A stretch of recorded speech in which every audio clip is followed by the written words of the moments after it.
خادم نبی حضرت انس بن مالک رضی اللہ تعالیٰ عنہ، آپ صحابی رسول صلی اللہ تعالیٰ علیہ وآلہ وسلم ہیں، نبی کریم صلی اللہ علیہ وسلم کی خدمت میں رہا کرتے تھے۔ مورخین نے لکھا کہ کم و بیش 10 سال تک نبی پاک صلی اللہ علیہ وسلم کی خدمت کرتے رہے۔ حضرت انس بن مالک رضی اللہ تعالی عنہ کے باغبان یعنی آپ کے مالی نے ایک مرتبہ ان کی خدمت میں حاضر ہو کر شکایت کی کہ حضور قحط سالی ہے، دعا کیجیے، بارشیں نہیں ہوتی۔ آپ نے وضو کیا اور نماز پڑھنا شروع کر دی۔ نماز پڑھنے کے بعد اپنے اس باغبان سے مالی سے فرمانے لگے کہ آسمان کی طرف ذرا دیکھو، کیا تجھے کچھ نظر آ رہا ہے؟ تو وہ شخص کہنے لگا کہ حضور مجھے تو کچھ بھی نظر نہیں آ رہا، کوئی خاص تبدیلی نہیں ہے، جیسے آسمان پہلے تھا ویسے ہی نظر آ رہا ہے۔ تو آپ نے دوبارہ نماز شروع کر دی۔ یہی سوال آپ نے نماز پڑھنے کے بعد دوبارہ اس سے کیا تو اس نے پھر وہی جواب دیا۔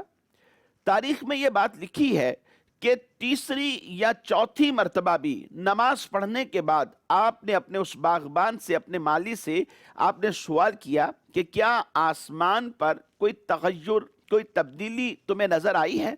تو وہ کہنے لگا تیسری یا چوتھی مرتبہ کے سوال کے جواب میں کہ حضور ایک پرندے کے پر کے برابر بدلی کا ٹکڑا ہے جو مجھے نظر آ رہا ہے۔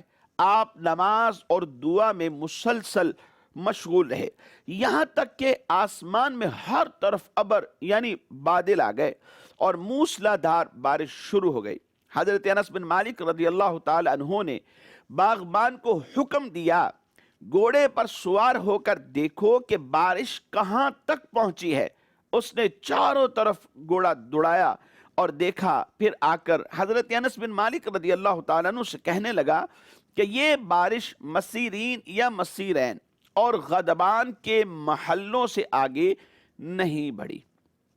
بارش چاہیے نماز میں مصروف ہو جائیں، دعا میں مصروف ہو جائیں، اور اپنی مشکلات ہیں ان کے لیے بھی اللہ سے مدد نماز کے ذریعے سے مانگ لیں۔ اللہ رب العزت نماز کے صدقے میں بندے کو کیا کیا عطا فرماتا ہے۔ اللہ رب العزت بندے کی مشکلات بھی دور فرماتا ہے اور اس کو اپنی رحمتیں بھی نصیب فرما دیتا ہے۔